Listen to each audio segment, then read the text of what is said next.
this week got a Talk new about dive. the dog, the man, the myth, the legend. Yeah. I mean, Alex, do you have any words before we start this journey that you want Yes. to? Yeah, give us I'll- a preamble. I have something prepared. Yeah, I'll pray scroll. over. I'll pray over this this here beginning of the director's dive. Join I just hands. want to say that I think, I mean, at least out of the three, I mean, we've only had three so far that we've completed fully. But of any director that I could think of, I think Tarantino comes out of the gate the hottest. And then not only does he come out of the gate the hottest, he then tops it with the second movie and then just continues to lay out bangers. So I think in terms of speed, velocity, just pure, I guess, use of pop culture and changing pop culture, I think Tarantino's like of our generation, of our time, he's the guy, you know. So Dude is Amen. absolutely. Yeah. Amen. thank No, you. nicely said. Yeah. Peace be with you. Yeah. What were you saying, Noah? He's the epitome of like Hollywood film and like your film nut. The guy's got like so much history, film history, just like in that fucking dome of his. Yeah. Yeah. It's awesome.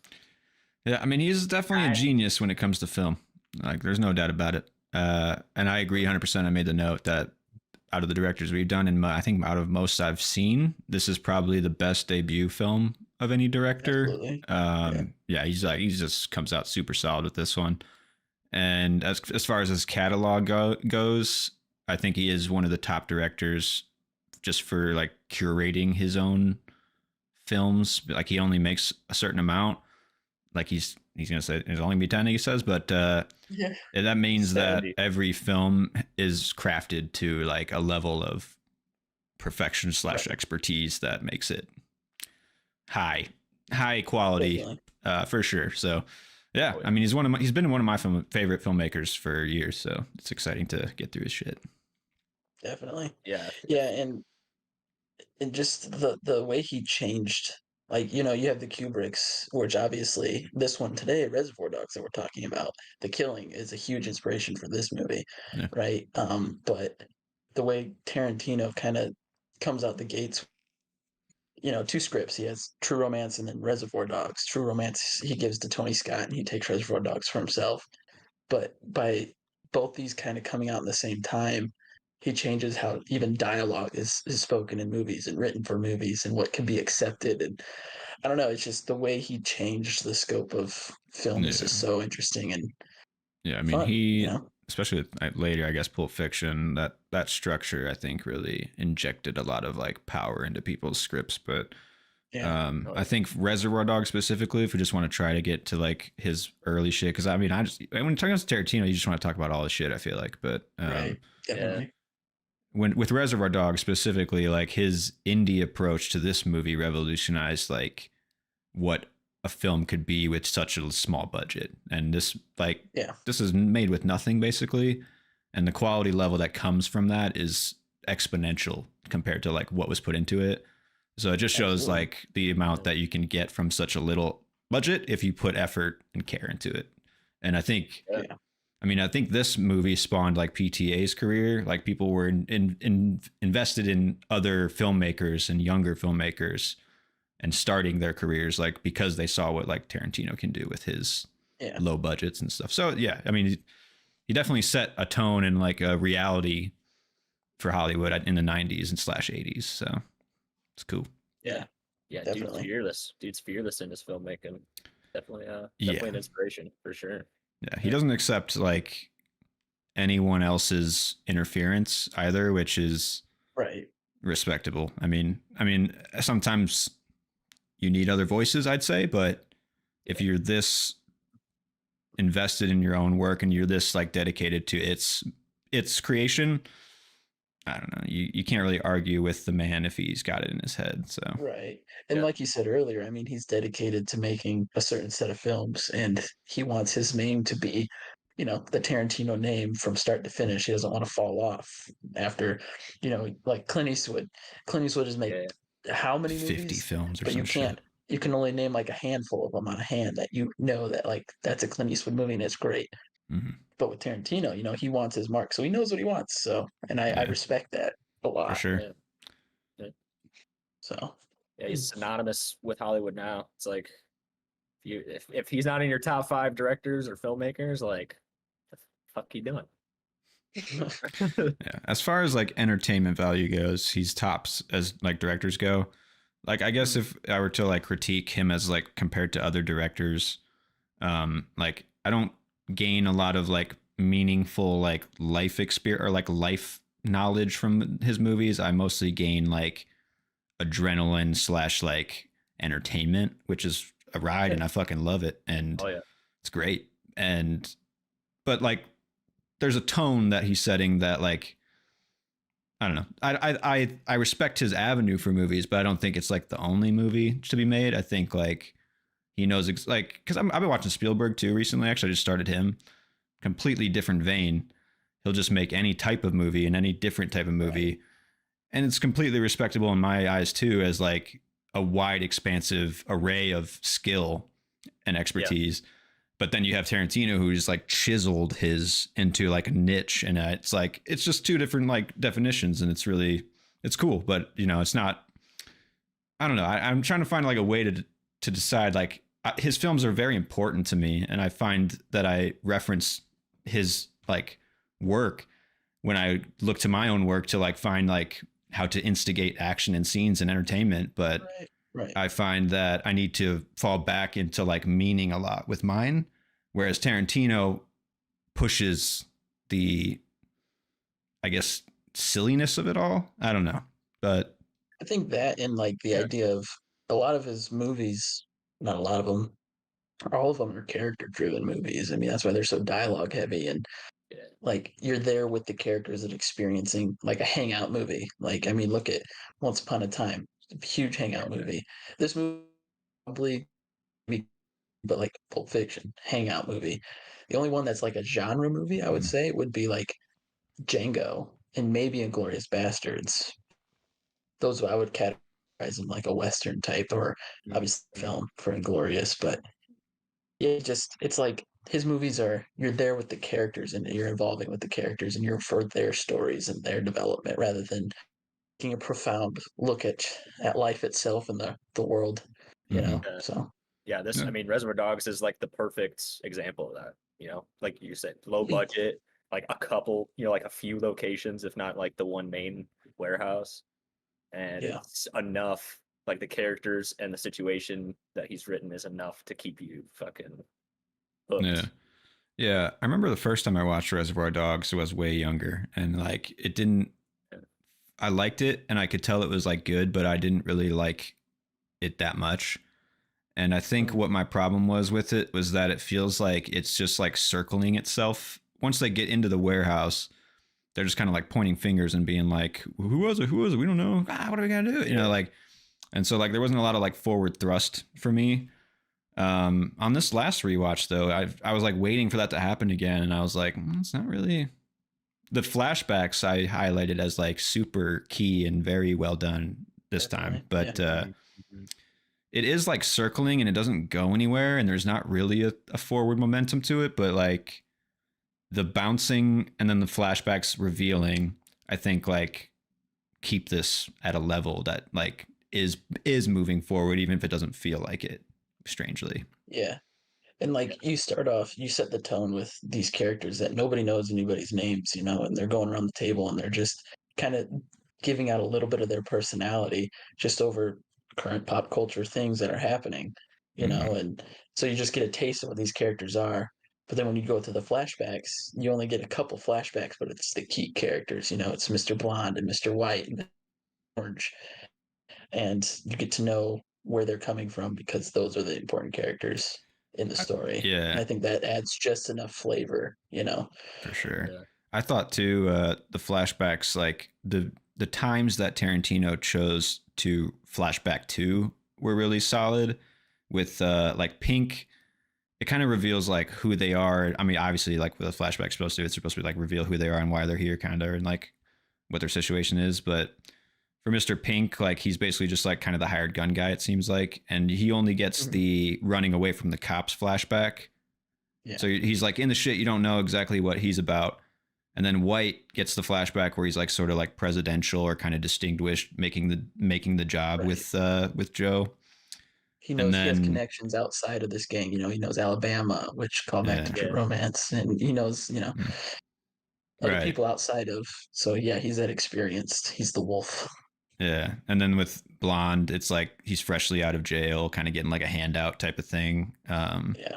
It was just like very nice to reveal at different levels of like the operation, like who these people are along the way. Yeah. And then you get Mr. Orange, obviously, who's completely got his Yeah. own journey. Yeah. But Yeah, it does a great job of like kind of nudging you in the direction of like who do you, like who was the rat, you know, like who mhm.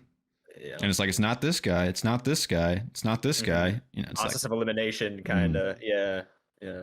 Yeah, I was curious too. I didn't go back to check. So Mr. White, I think when he's talking to Mr. Blonde, he had told him that he told Mr. Orange his name when they were in the car.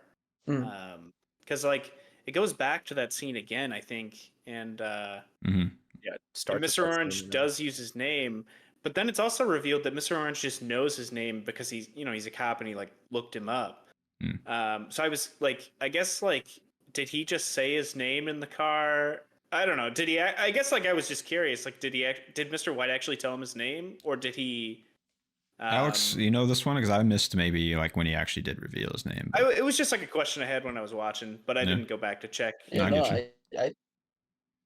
I thought they did. I thought they like built that connection and they told each other their names, and that's how Orange knew who he was, and he was going to look him up in the database. No, wait, no, I got that backwards. He was going to look him up in the database because he knew where he lived. He didn't know his name. So that's a good question. I don't know. Yeah, because he did find his name through like somehow like through the channels or whatever after meeting Joe, like through like whatever database the police had, and then they found out who he was. Because so he already knew his name, I guess is I like think before. he did. I think he did establish that he did tell Orange's name though, because when he was talking to Pink about it, he said he told him his name, and Pink was like, "Well, you didn't tell him where you live, did you, or where you're from?" And he said, "Yeah, he Because did." Mr. White was just cool about saying that he told him his Right. name. So like that's Right. why that I don't know. That was like when I was like I don't know thinking around this time. Like if Mhm. I'm watching this for the first time, I don't know who the guy is. Like I'm wondering like if he did actually tell him his name or not. You know, Yeah. like I don't know. Yeah. Well, there is a hint right in the first scene of who the rat is. I mean, when Mr. Orange rats out who doesn't leave a tip. I mean, Mm. that's Yeah. just a little subtle, like, oh, Yeah. there's I your guess, rat. yeah. I didn't know, even so. catch that. Yeah, I will I didn't either. say on rewatch, like the first scene, obviously it's like I won't say pinnacle of Tarantino, but it obviously is like a first foray into like what he can do.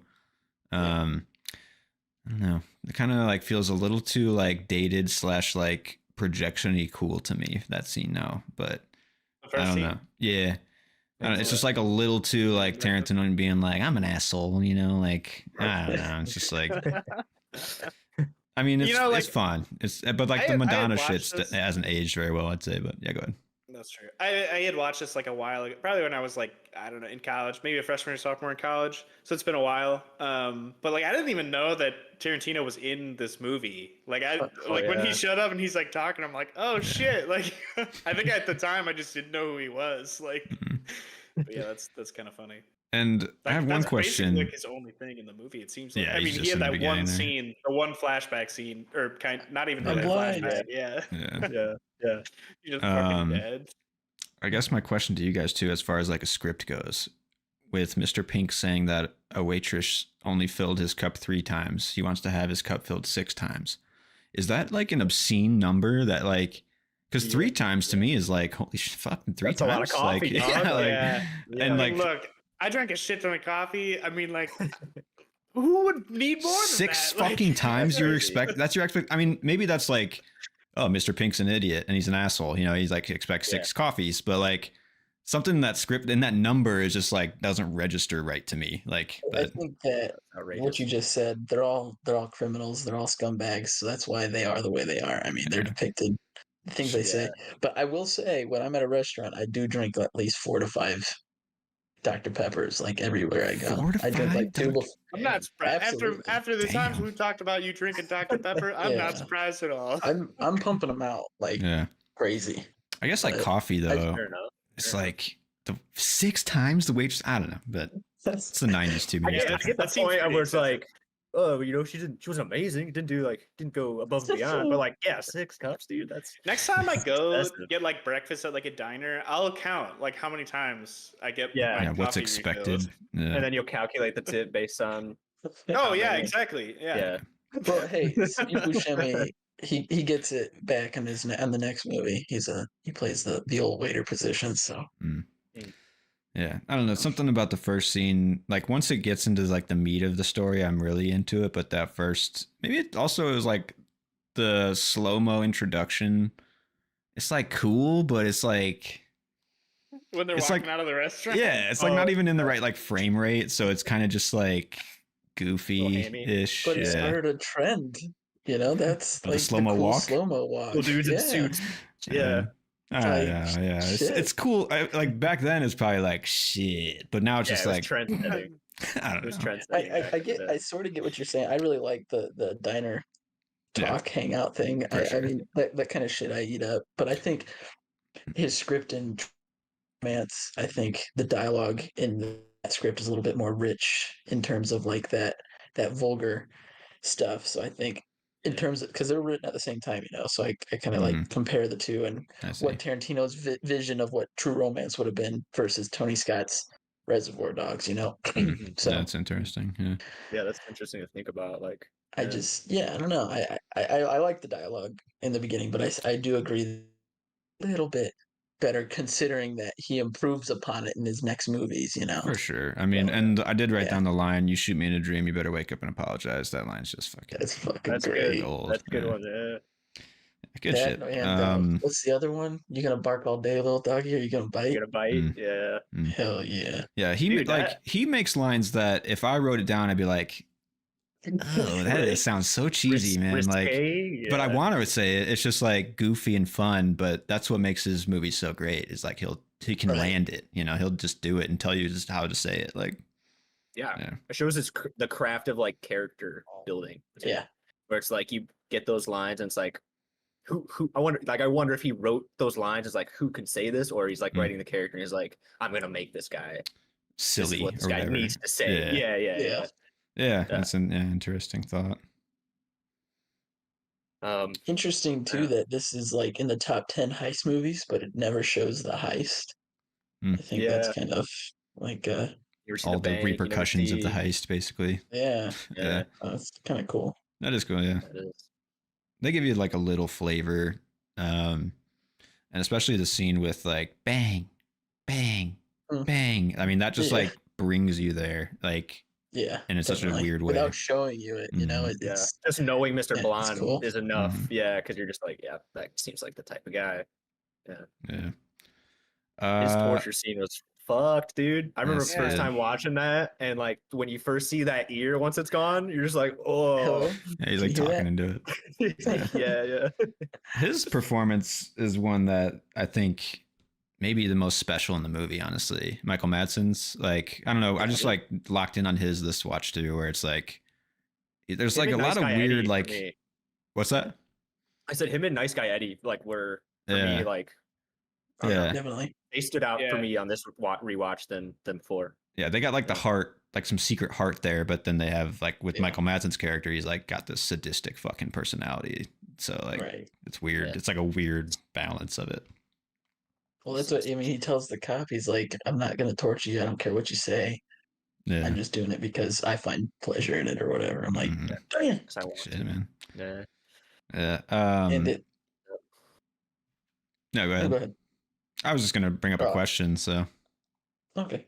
Yes. Dude. Quentin. I'm just curious. I did struggle with one thing on this watch, but maybe also in other watches where it's like, why wouldn't they just suspect Orange? Like, because like everybody else seems like they're like established enough or kind of like speaking the truths that most criminals would have. And it's like, is it really just because like Orange is like young and he's fresh faced and like White obviously took like a shine to him because of that? But like, I don't know, like Brown and Blue, they're both dead. So like there's only the people in that building that you can basically point the finger to.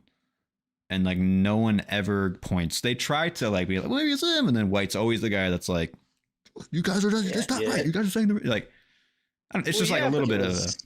I guess I they think it was didn't smart. know at the time that it like wasn't brown or blue. I think maybe. Right. And it was smart that Tarantino had orange shot because it's not like he was there to like ruin or say too much to where it would give too much away. So it was a smart move having him, be unconscious for most of the movie because that just hides some of that suspense of like, is it Mr. Orange? So and then he gives you the flash of all his undercover work kind of stuff, which is told brilliantly. I mean, when he's going through his character's story and it cuts from those moments to moments as he's evolving, it was just like, oh my god, yeah, that was cool to watch. Yeah. No, that's a good point too, because actually I wrote down like, was it a mistake to like basically injure a character or weaken a character to the point that they can't be a character in the story, but like for this story, it 100% adds to it. Like most other stories, it would be like a nuisance.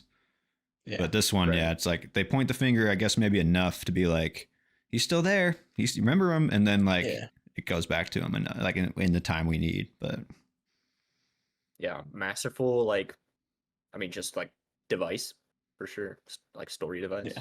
Yeah. Another question, I guess. I don't know. It's probably gonna have to be like a subject of Tarantino's work, I guess. But like this one, in most of his movies, but like this one, there's a lot of like slurs and N-words by white dudes, and like. Man, I got the windows open, and I'm like, oh fuck, should I turn this down? Like, so like I was like full volume, and I guess like my question for Tarantino, he's never gonna answer this question because people ask him it all the time, and he's fucking sick of it. But like, is this Tarantino's like manner of speak, or is this like Tarantino like trying to send a message about like what it was in LA in the 90s, for like shitty white people? And it's like, what can he hide behind though, is my question in that definition. But I think with this one in particular, and I would even say Pulp, that they're shitty people. So they're not gonna be like, oh, I shouldn't say this. Instead, they're just gonna say whatever they believe, or what have you. Their usual speak, their tongues, if you will. What they're used to talking about and saying. So that's why I'm like, that's what kind of gives his scripts, I guess, a little bit more of that authenticity, because he's not afraid to put that in there and make his characters be fully their real characters. I mean, it is a level of truth that I find to be like there. It's just some of them I feel like it's like unjustified or like blatant in a way that's like, why'd you write that? I don't know. It's just like some of them, but yeah. What were you gonna say, Joe? I mean, it's like all of his movies that have that kind of kind of dialogue, or like I mean, I guess like I don't know. I'm just thinking of like for sure Django, Hateful Eight, Inglourious Bastards. I mean, I guess those are all like easy picks for like but I don't know. Even probably, well, I don't know. I guess like I can't really think of anything specific in like Kill Bill's. Yeah, I was like, is there a Kill Bill? I don't know. Not in Kill Bill, not in Hollywood. I mean, his period pieces, Django, Hateful Eight. And like, I mean, I get Django, like a time period anyway. So I mean, like, I mean, I get it. Yeah. Right. I guess it's just Jackie like Brown, you guys. I am curious a lot though. In Jackie Brown. Like, I mean, oh, does he? Oh, gotcha. He's at the peak of his 90s. I'll close the windows. I'll keep the volume down. He's also using someone else's material, so who knows how much he's taking from. But anyway. I've actually never seen Jackie Brown. So Me either. This will be interesting. I'm excited. Oh wow, cool. Cool. Yeah.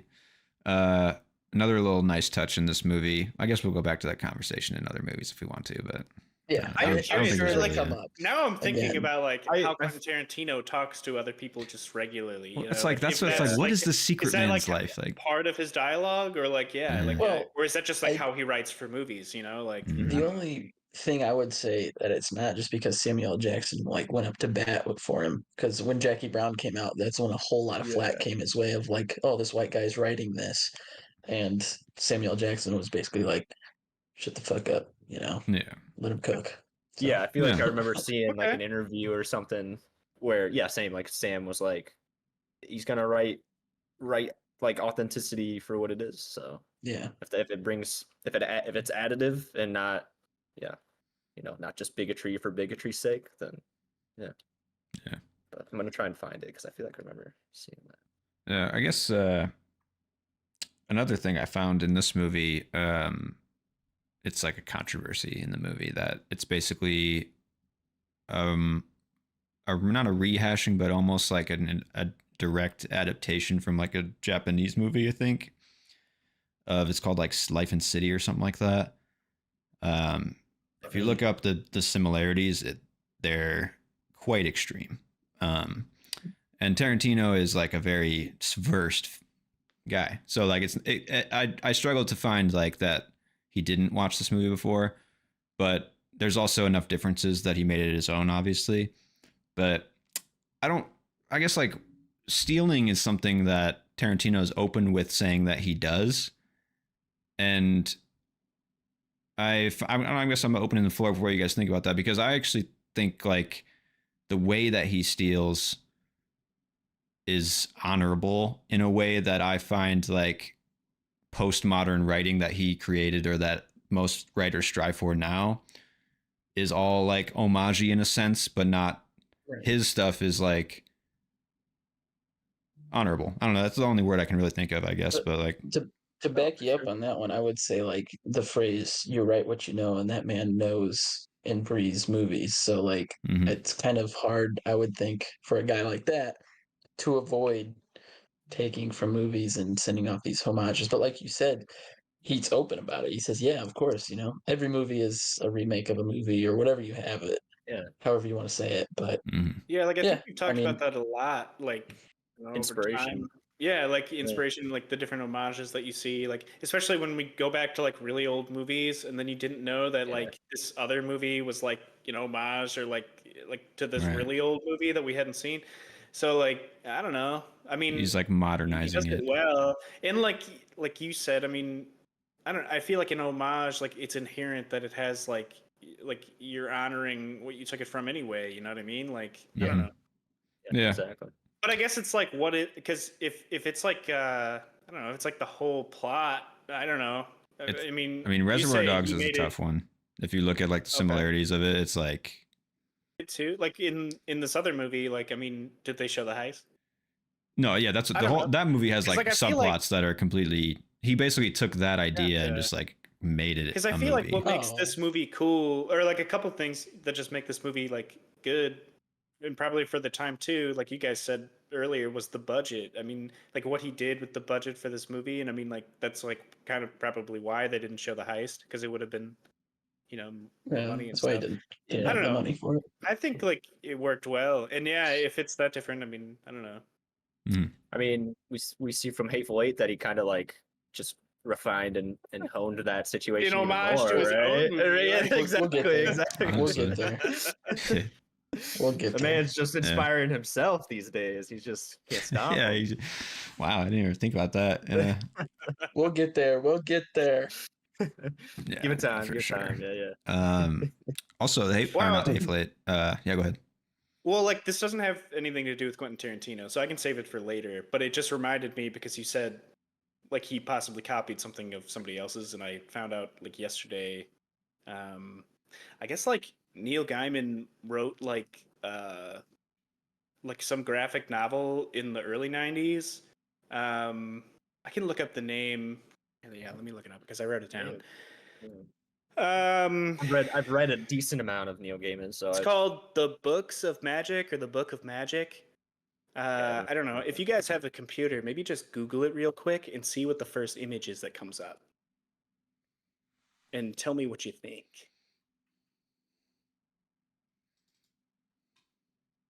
Magic. Books of Magic.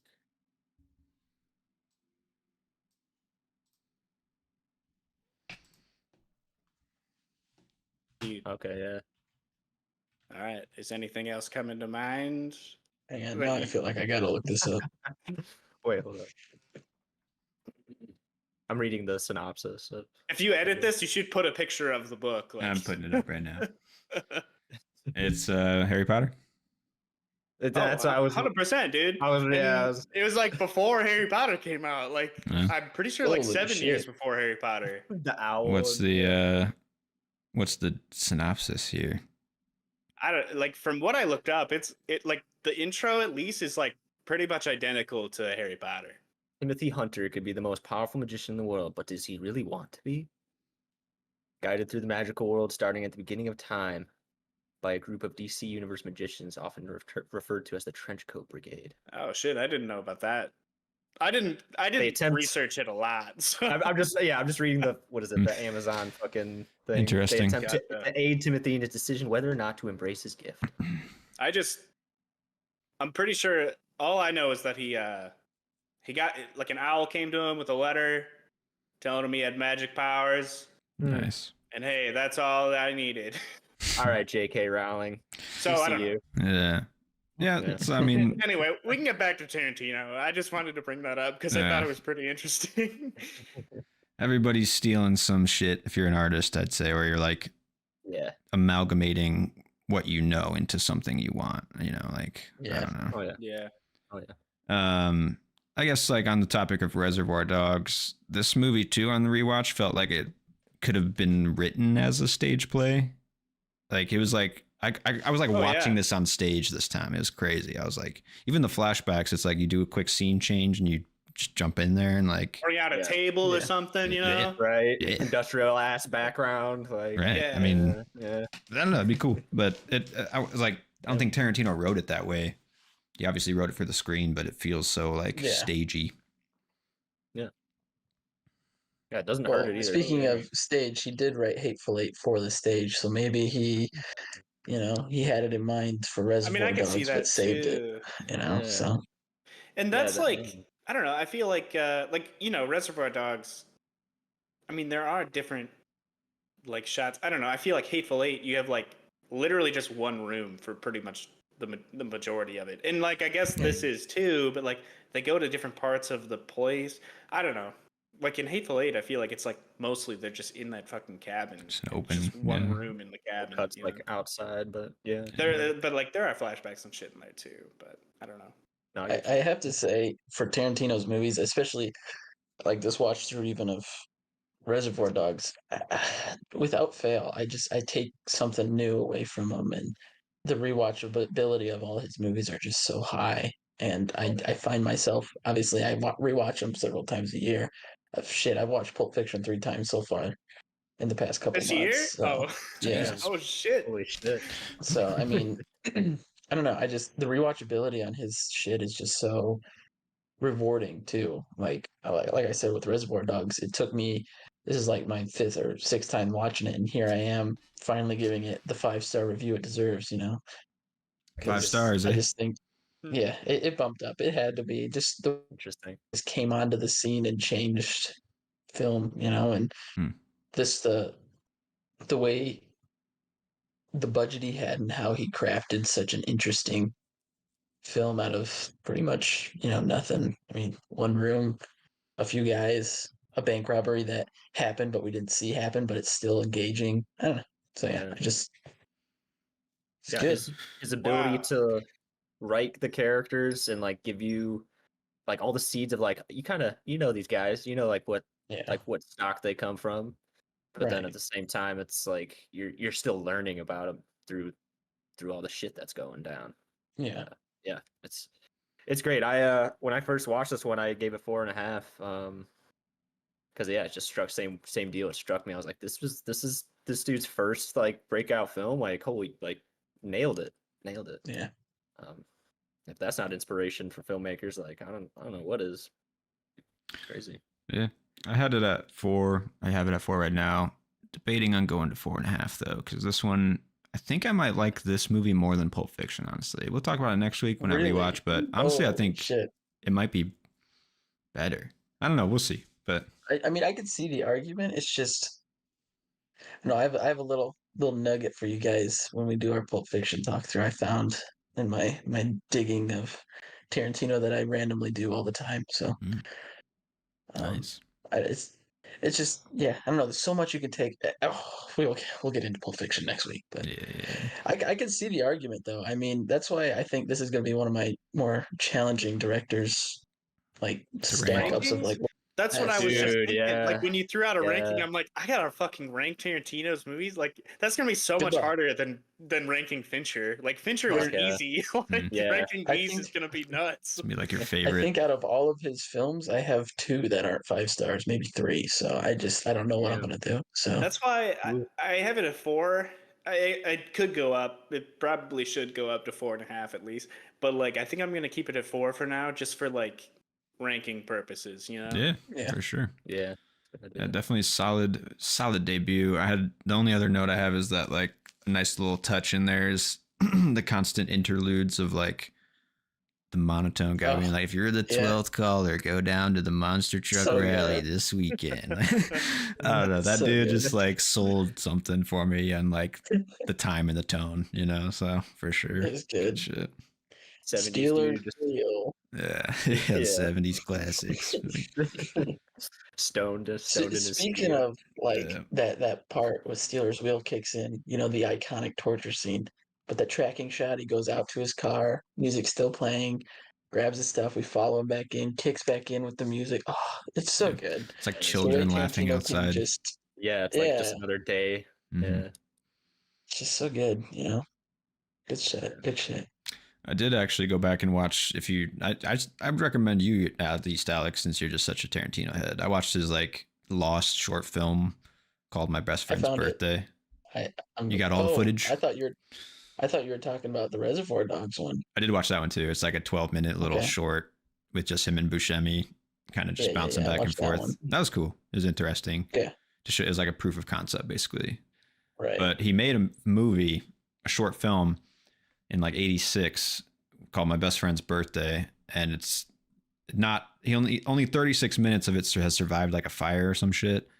But it's Really? basically just like his first attempt at like his style, and it's very like jagged and it's not a good quality, obviously. But like I actually found myself to be kind of entertained because it's Tarantino's writing. I'm just like, oh, it's like this. You're getting like little glimpses of it, and it was just cool to watch. So Where'd you find it? just YouTube.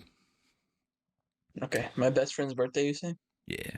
I mean, it's definitely like his first attempt at something, but if you're wanting to, find some more Tarantino, just go back and check it out. Shit. How long is it? Also, It's like On top of 35 minutes, Tarantino's- 36 minutes. I might on check the it out. topic of Tarantino's scripts and his writing ability, I find his scripts to be just super entertaining to read too. Like, I don't know if you've ever just sat down and read his scripts. I haven't read They his don't really scripts, differ actually. from what comes out on screen. But Mhm. like, yeah, I really enjoy the Kill Bill scripts. Those are really good. I mean, Pulp Fiction, obviously, that's a great one to read. Yeah, they're just good, rewarding reads. Yeah. So, I read Once Upon a Time, his book. ah, A lot of Nice. asides in that book, but it was Yeah, pretty yeah. good. he really splooges in that one. He Yeah, takes a lot. every opportunity where he's like, "Watch this, boys." Yeah. And, Yeah. Did you want to learn about 1950s television? Well, you're Yeah. fucking gonna now for the next 2 chapters. Like, yeah. cracks It's his so crazy knuckles, that- now watch me. I guess we could talk later on that movie, but like that book is such a random ending compared to what the movie is too. It's so different. There's It's so there's weird. quite a few differences in it too. I mean, he wanted it to be a book before it was a script, Mhm. So before it became what it was, which yeah, we'll get there. Yeah, we'll get that. I mean, we got a few more films to go, but it's gonna be a fun journey. Definitely. Yeah. Yeah. Any other notes on Reservoir Dogs? Excited for Pulp Fiction next week. Get a nice Yeah. talk on that one. It's been a couple years, I Jeez. think, since I watched it. So I hope that you like it more this watch through. Like, I don't know. I just yeah. I've liked I it. like showing it to people and seeing what they get from it and having like what they've taken away from what they just saw. And because there's so many ways you can interpret what's happening on screen and so many rewarding things that you can pull from it. So that's what I really like about it. cool. Yeah. Again, it all comes really from the script and whatnot. Just good writing. Solid. Yeah, I'm excited to do that because I'm pretty sure I've only seen it once, so it'll be nice Okay. to, yeah.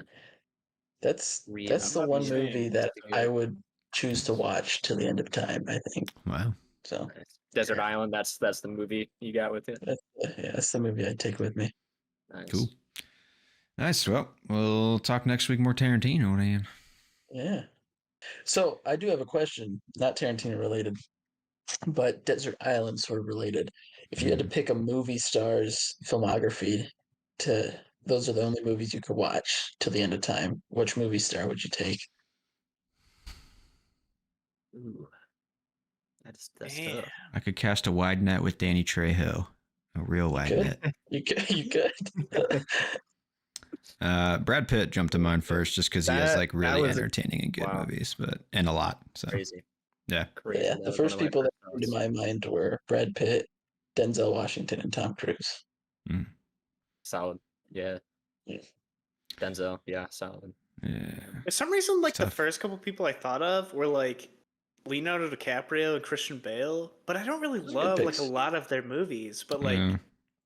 Christian Bale's I would don't know, be Leo's not got as some rewarding. bangers. I feel Yeah. like. That's true. Yeah. Yeah.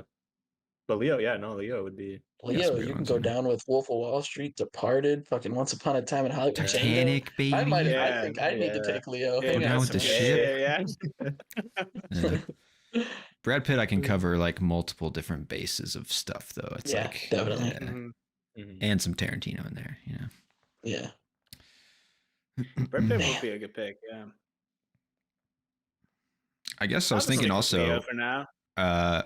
is there another director that you think had a debut that's better than or like as good? Because just in this Yeah. conversation, the only one that has come to my mind without like really diving in was the Daniels with Swiss Army Man.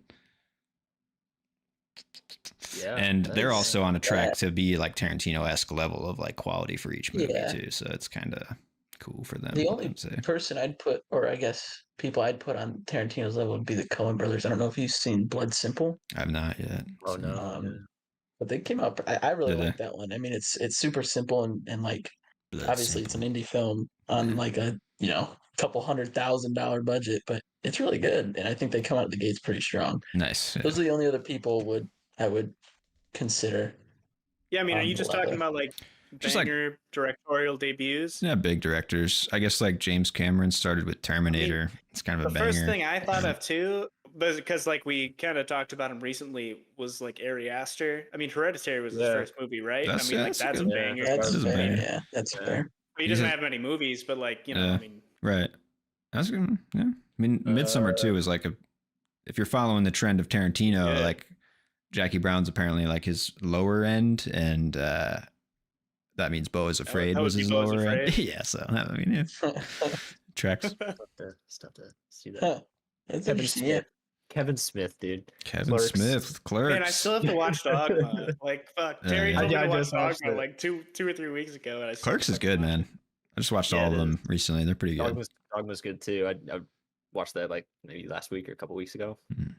Very good. Very good.